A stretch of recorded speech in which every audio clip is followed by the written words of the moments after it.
Actually light नहीं है, बाहर हो रही है बारिश, तो थोड़ा सा कोऑपरेट करना जैसे इतने टाइम से कोऑपरेट करते आ रहे हो। आज की हमारी लास्ट क्लास एमसीक्यूज वाली, स्टैट्स और प्रोबेबिलिटी के साथ। इससे पहले सारे चैप्टर्स के एमसीक्यूज, सब एनसीईआरटी का पार्ट हमने कंप्लीट कर लिया है।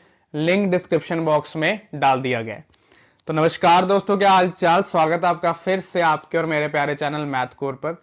तो प्यारे बच्चों, बस आज की बात है, ये एमसीक्यू वाला पार्ट खत्म और कुछ दिनों बाद आपका मैथ्स का पेपर और उसके बाद समाप्ति।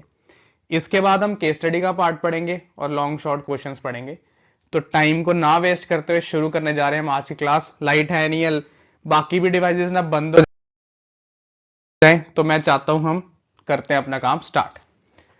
अब क्वेश्चन में आपको ये बोला गया है, ये हमारा पहला प्रोबेबिलिटी का पार्ट है। इंपॉर्टेंट क्वेश्चंस, टिपिकल क्वेश्चन जो आपको बोर्ड में देखने को मिलेंगे पर बच्चे पढ़ते कम है या वीडियोस में कम दिखाई देते हैं। अब प्रोबेबिलिटी का जो पहला क्वेश्चन उसने दिया है वो कहता है, if an event can not occur then its probabilities. कहता अगर कोई इवेंट हैपन ही नहीं होने वाला तो उसकी प्रोबेबिलिटी क्या होगी। तो ऐसा कोई इवेंट जो हैपन नहीं होने वाला प्यारे बच्चों, उसकी प्रोबेबिलिटी हमेशा होती है क्या, 0। इसको श्योर इवेंट बोलते हैं कि या तो ये चीज होने वाली है या तो ये चीज नहीं होने वाली। तो हमारा जो पहला क्वेश्चन है उसने जिसमें बोला कि what is the probability that can not अकर, तो दिस इज द प्रोबेबिलिटी 0। जो नहीं होने वाली वो हमेशा 0 होती है, या जो होने वाली है वो 0 से बड़ी वहां से छोटी, और जो होनी ही होनी है वो एक्चुअल में पूरी तरह से 1। ये हमारा पहला क्वेश्चन। अब क्वेश्चन नंबर 2 में बोलता है, which of the following can not be the probability. अगर तुम्हें एक कंडीशन याद है तो प्रोबेबिलिटी की कंडीशन होती थी ये वाली, कि probability of an event can be greater than 0, can be equal to 0 and can be less than 1 और equal to 1। Probability of an event जो है वो 0 के बराबर हो सकता है, प्रोबेबिलिटी ऑफ एन इवेंट है वो 1 से बड़ा हो सकता है, probability of an event less than 1 and probability of an event can be equal to 1। ये चार हमारी मोस्ट इंपॉर्टेंट कंडीशंस। अब जो उसने पहला पार्ट दिया 1/3, ये होता है हमारा 0.33, यानी 0 और 1 के बीच में। 0.1 is also in between 0 and 1। 3% यानी कि 3/100 यानी कि 0.03, ये भी 0 और 1 के बीच में। 17/6 यानी कि 1 पॉइंट समथिंग। इसका मतलब है जो 17/16 है ना, ये 1 से बड़ा है, और जो 1 से बड़ा है वो भी प्रोबेबिलिटी नहीं हो सकता, जो 1 से छोटा है वो भी प्रोबेबिलिटी नहीं हो सकता। इसका मतलब कि जो ऑप्शन नंबर डी है वो हमारा क्या है, आंसर। याद रखिएगा, प्रोबेबिलिटी 0 से छोटी नहीं हो सकती, प्रोबेबिलिटी 1 से बड़ी नहीं हो सकती। क्लियर। अब क्वेश्चन नंबर 3 में बोला है, an event is very unlikely to happen, its probability is closest to. जो हमारा जो इवेंट है जो मतलब बहुत ही मुश्किल से होने वाला है, उसकी प्रोबेबिलिटी किसके पास होगी। अब तुम्हें पता है जितना इवेंट मतलब इम्पॉसिबल है उतना ही डेसिमल्स यानी कि 0 के साथ वैल्यू बढ़ जाएगी, यानी कि 0.0001 और 0.1। This is closer to 1, this is far away from 1। जितना इवेंट 1 से दूर जाएगा उतना ही वो अनलाइकली टू हैपन है, जितना इवेंट 1 के पास आएगा उतना ही वो लाइकली टू हैपन है। जितना दूर जाएगा उतना ही अनलाइकली टू हैपन है, जितना पास आएगा उतना लाइकली टू हैपन है। तो इसका मतलब है इसका आंसर हुआ हमारा 0.0001। जितना 1 से दूर उतना ही अनलाइकली टू हैपन। उसके बाद बोला, कहता किसी इवेंट की प्रोबेबिलिटी दी है P, तो उसकी कॉम्प्लीमेंट्री इवेंट, अगर अब तुम्हें फॉर्मूला याद हो तो फॉर्मूला क्या था, एक मिनट, वो था probability of an event plus उसके ना होने की प्रोबेबिलिटी इज इक्वल टू 1, यानी इसको कॉम्प्लीमेंट्री बोलते हैं। कहता किसी इवेंट के होने की प्रोबेबिलिटी P दी गई है, तो हमें इसके कॉम्प्लीमेंट्री की वैल्यू निकालनी है। यानी कि अगर मैं P को राइट साइड भेजूंगा तो उसके कॉम्प्लीमेंट्री की वैल्यू आएगी जी क्या, 1 माइनस P। और ये बहुत इंपॉर्टेंट फॉर्मूला है, किसी चीज का होना और किसी चीज का ना होना, इन दोनों का सम क्या होता है, 1। मान लो कि आपको एग्जांपल दी है कि प्रोबेबिलिटी किसी इवेंट की दी है 0.8, आपको उसके ना होने की प्रोबेबिलिटी निकालनी है। तो हमने चुपचाप क्या करना है, 1.0 में से इसको माइनस कर देना, जो आंसर आएगा वो उस इवेंट के ना होने की प्रोबेबिलिटी। ये हमारी पहले स्लाइड के 4 मोस्ट इंपॉर्टेंट क्वेश्चंस, एक बार आप देखें, फिर हम बढ़ते हैं हमारी नेक्स्ट स्लाइड पर। फटाफट देख ले, टाइम वेस्ट ना करें, क्योंकि लाइट है नहीं है, कब डिवाइसेस बंद हो जाए कुछ कह नहीं सकते। ठीक है, लीजिए जी, if P of A denotes the probability of an event then, अभी मैंने तुम्हें समझाया कि अगर किसी चीज के होने ना होने की एक प्रोबेबिलिटी की कंडीशन होती है जो कि ये कि probability is greater than 0 equal to 0, probability is less than 1 equal to 1, जो कि ऑप्शन नंबर हमारा C the most important condition, most important condition. अगले क्वेश्चन बोला है, कहता है एक डेक है 52 कार्ड्स का, तुम्हें पता है 52 प्लेइंग कार्ड्स होते हैं। कहता the probability of its being a red face card, red face card, अगर आपको पता है फेस कार्ड कितने होते हैं टोटल प्यारे बच्चों, फेस कार्ड होते हैं हमारे 12, ठीक है, जिसमें 6 लाल होते हैं 6 काले होते हैं। जैसे हमारे पास डायमंड है, हर्ट है, फिर स्पेड है, इस तरह से हमारे पास जो 4 सूट है उनमें 3-3 फेस कार्ड होते हैं, ठीक है। उसमें उन सबको मिला के हमारे पास 12 फेस कार्ड बनते हैं, जिसमें 6 लाल है और 6 काले। अब उसने प्रोबेबिलिटी क्या पूछी है, 6 रेड फेस कार्ड की, तो 6 अपॉन 52, 2 3 जा 2 26 जा, यानी कि ऑप्शन नंबर क्या आया हमारा, ए इज द आंसर, यानी रेड फेस कार्ड की प्रोबेबिलिटी है 3/26, ब्लैक फेस कार्ड की भी सेम प्रोबेबिलिटी 3/26। अब प्यारे बच्चों जो नेक्स्ट क्वेश्चन आ रहा है ना, दी मोस्ट इंपॉर्टेंट क्वेश्चन है, ध्यान से सुनना, इसके 2 पार्ट्स है, मैं दोनों एक्सप्लेन कर दूंगा। कहता नॉन लीप ईयर में 53 संडेज आने की क्या प्रोबेबिलिटी है, नॉन लीप ईयर में। अब आपको पता है नॉन लीप ईयर में यानी कि 365 डेज, यानी कि 52 वीक्स प्लस 1 डे, ठीक है। अब आपको पता है 52 वीक्स में 52 संडेज आने वाले हैं, इसका मतलब इससे हमारा कोई लेना देना नहीं, क्योंकि 52 संडेज आने ही आने। अब बचा ये 1 दिन, 1 डे, 1 दिन, 1 डे में भी संडे से लेके सैटरडे तक, Sunday Monday Tuesday Wednesday Thursday Friday and Saturday, Sunday से लेके सैटरडे तक कोई भी दिन हो सकता है, मानते हो, यानी कि टोटल 1 2 3 4 5 6 7 दिनों में से कोई भी दिन हो सकता है। अब उसने बोला कि 52 संडेज तो हमारे यहां पे निकल गए, बचा सिर्फ एक दिन। अब एक दिन में संडे आने की प्रोबेबिलिटी क्या है, संडे सिर्फ एक ही बार आ सकता है आउट ऑफ दीज 7 डेज। अब बच्चे जो नए नए हमारे भोले वाले बच्चे होते हैं वो क्या करते हैं, संडे पूछा ना, वो क्या करेंगे 53/365 लिख देंगे कि 53 संडेज आने हैं, 365 डेज है, प्रोबेबिलिटी निकल गई, बात खत्म। ऑप्शन को देखेंगे, कहेंगे जी ऑप्शन में तो कुछ ऐसा है ही नहीं है। अब ऑप्शन में ऐसा नहीं है तो उसके पीछे का लॉजिक है, नॉन लीप ईयर में 365 डेज, जिसमें 52 वीक्स प्लस 1 डे, 52 वीक्स में 52 संडेज आ गए, बात खत्म, एक दिन रह गया। अब एक दिन संडे से लेके सैटरडे तक कोई भी हो सकता है, यानी टोटल आउटकम्स हमारे 7, और उसमें से संडे आने की चांस क्या है, सिर्फ एक ही बार आ सकता है, यानी कि फेवरेबल आउटकम, तो प्रोबेबिलिटी बिकम्स 1/7।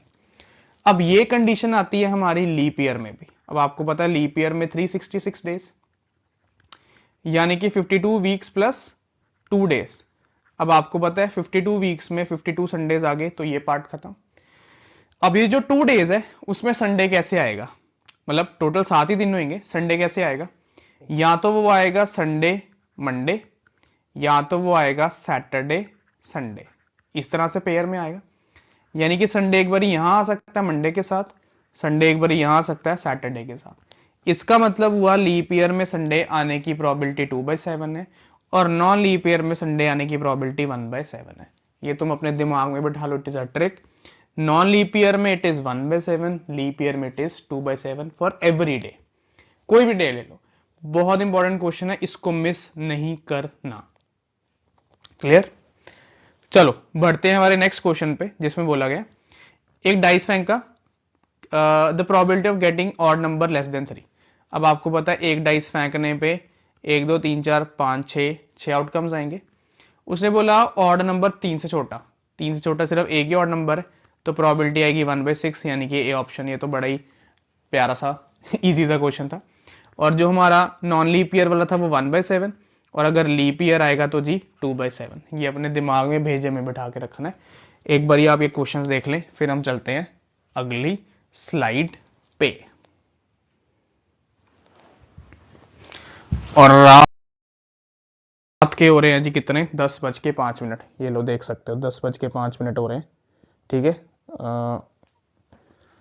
चलो सुनो मेरी बात आगे, और बढ़िया क्वेश्चन आ रहे हैं, हम टाइम नहीं वेस्ट करेंगे। The probability of getting a bad egg, गंदा खराब अंडा, in a lot of 400 is 0.035। The number of bad eggs, मान लेते हैं, ध्यान से क्वेश्चन सुनना ये वाला, जो नंबर ऑफ बैड एग्स है ना, मान लेते हैं वो है x, और टोटल एग्स हमें कितने दिए प्यारे बच्चों, वो दिए हमें 400।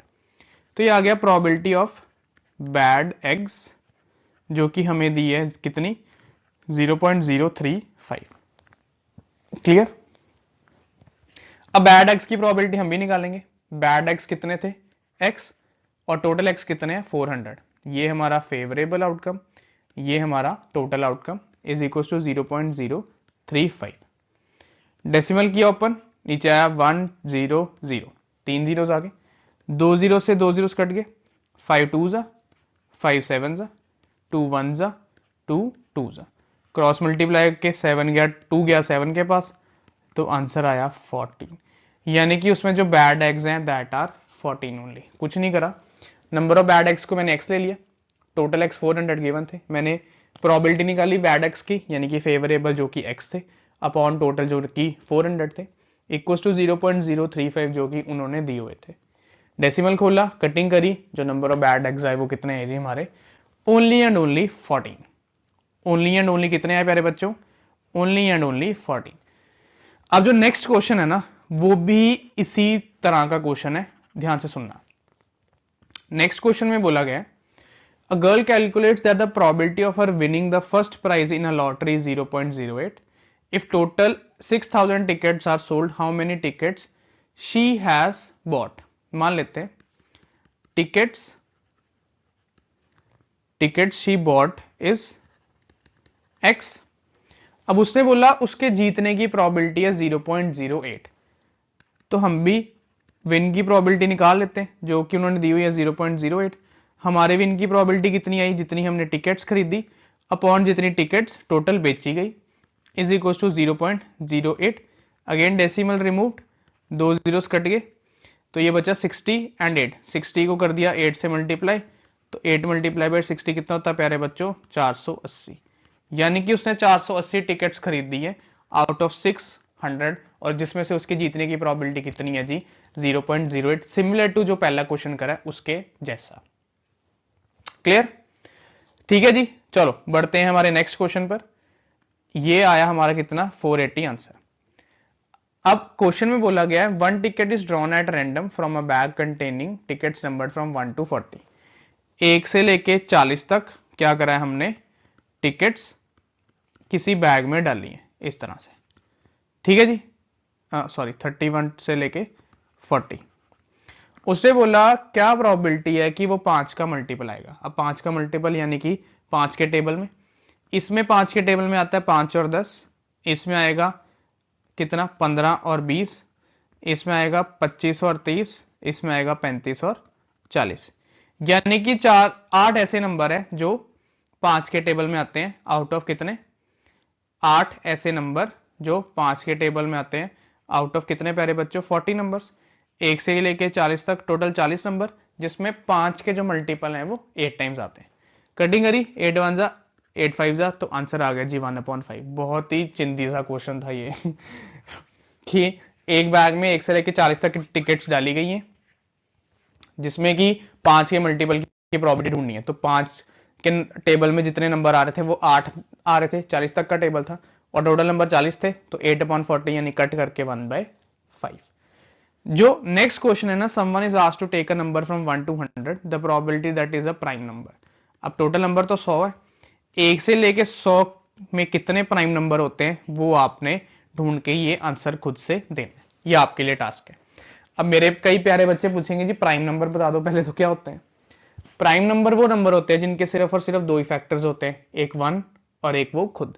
जैसे कि 2 सबसे छोटा इवन प्राइम, 1 उसका फैक्टर है, 2 उसका खुद फैक्टर है, फिर 3, फिर 5, फिर 7, फिर 11, फिर 13, फिर इस तरह से 17, 19, इस तरह से 1 से लेके 100 तक कितने प्राइम है ये आपको ढूंढने अपॉन 100। ये आप लोगों के लिए टास्क है, ये नहीं मैं करूंगा। बाकी क्वेश्चंस आप यहां तक देख लें, फिर हम बढ़ते हैं हमारी नेक्स्ट स्लाइड पर।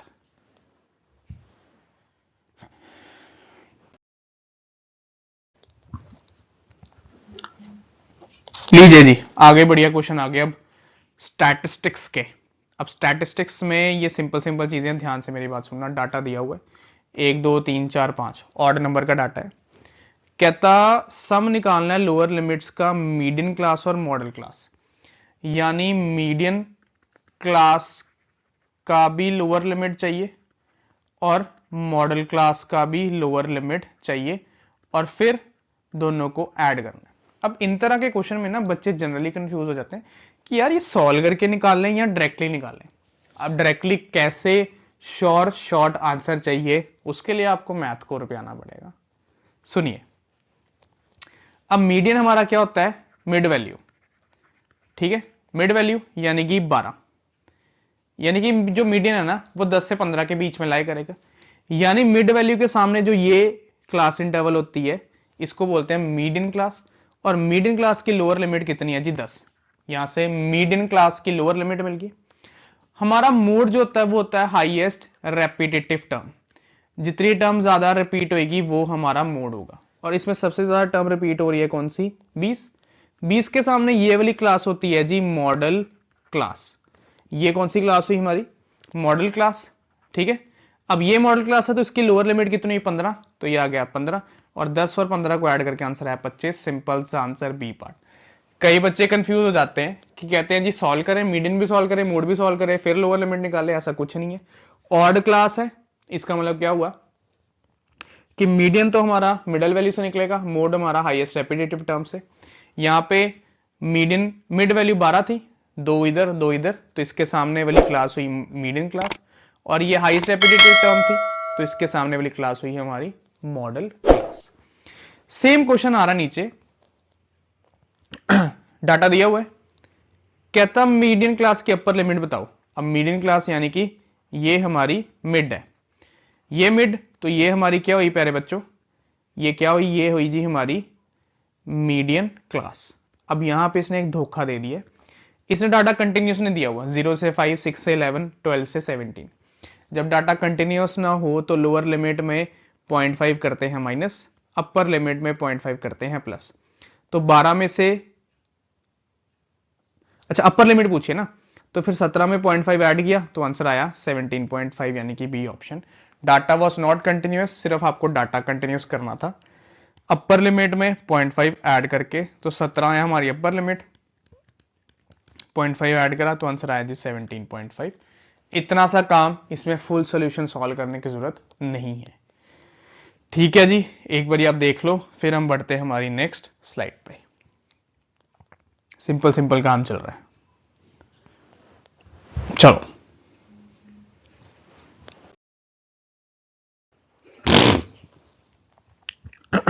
अब क्वेश्चन आ गया फिर से वही। अब उसने बोला the difference of the upper limit of median class and the lower limit of model class. Median class की अपर लिमिट और मॉडल क्लास की लोअर लिमिट निकाल के उसका डिफरेंस निकालना है। 1 2 3 4 5 6 7, यानी कि ये हमारी क्या है जी मीडियन क्लास, क्योंकि मिड वैल्यू है, मिड वैल्यू है, और मीडियन क्लास की अपर लिमिट है 145, ये आ गई हमारी 145। फिर हमारा mode, mode highest repetitive term, यही टर्म सबसे ज्यादा बारी रिपीट हो रही है, यानी कि ये भी मॉडल क्लास है, और मॉडल क्लास की लोअर लिमिट कितनी है जी 125, यानी कि 125। इन दोनों का डिफरेंस निकाल के आंसर आया 20, जो कि हमारा है ऑप्शन नंबर सी। सिर्फ और सिर्फ इतना सा काम करना था, इससे ज्यादा कुछ नहीं करना, कुछ भी नहीं करना, इतना सा काम था। मीडियम क्लास की अपर लिमिट निकाली, मॉडल क्लास की लोअर लिमिट निकाली, दोनों को माइनस कर दिया। क्लियर, चलो आगे। The time in seconds taken by 150 athletes to run a 110-meter hurdle race are tabulated below. ठीक है। The number of athletes who completed the race in less than 14.6 seconds. 14.6 seconds शुरू होता है जी यहाँ से, क्योंकि लोअर लिमिट काउंट होती है, जहां पे अपर लिमिट खत्म होती है वो काउंट नहीं होते। यानी कि इससे पीछे जितना डाटा ना वो सारा हमें क्या करना है, ऐड करना है। फ्रीक्वेंसी 71 प्लस 5 76, 76 प्लस 4 80, 80 प्लस 2 82, यानी कि 82 एथलीट्स ऐसे हैं जिन्होंने अपनी रेस 14.6 सेकंड से लेस में कंप्लीट कर ली। जब 14.6 बोल दिया ना तो वो अपर लिमिट में काउंट नहीं होता, वो लोअर लिमिट में काउंट होता है। इसका मतलब कि 14.6 जो हमारी लोअर लिमिट थी उसको छोड़ के जितना नीचे का डाटा था वो सारा का सारा ऐड होगा। जैसे 0 से 10 और 10 से 20 है ना, तो जो हमारा 10 है ना वो इसमें नहीं काउंट होता, 10 हमारा इसमें काउंट होता है। यहाँ 0 से 9 होता है और फिर यहाँ 10 से 19 होता है। ये क्लैरिटी रखना अपने दिमाग में, ठीक है। सिंपल सी स्लाइड, चलते हैं आगे।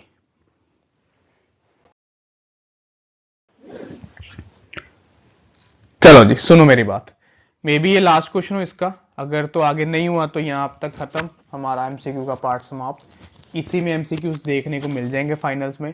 टाइम वेस्ट मत करना, वीडियोस देखना, फटाफट तुम्हें ये समझ आ जाएगी। क्वेश्चन में ये बोला गया है the king queen and jack of clubs are removed from a deck of 52 playing cards. जो हमारा किंग है, क्वीन है और जैक है, वो भी सिर्फ क्लब्स का, उसको क्या करा गया है 52 प्लेइंग कार्ड से निकाल दिए, यानी 52 में से 3 पत्ते निकाल दिए, बचे 49।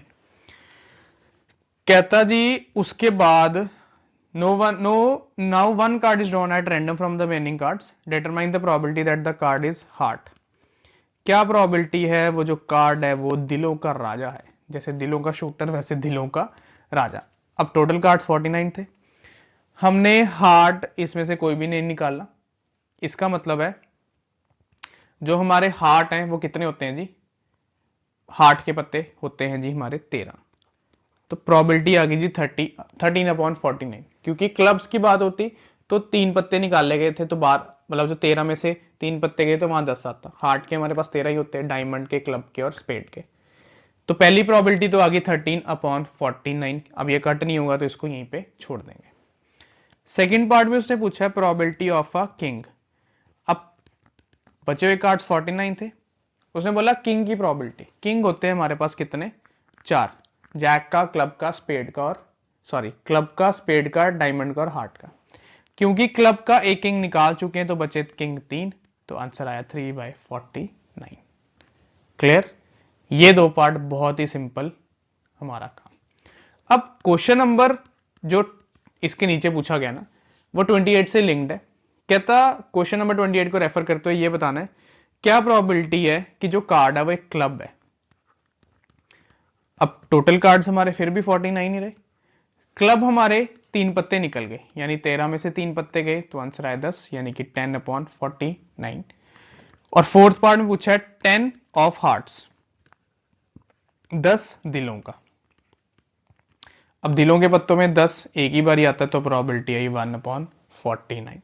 This was the simplest question I have seen, simplest question. एक बार ही देख लो, फिर हम चलते हैं हमारे नेक्स्ट स्लाइड पे।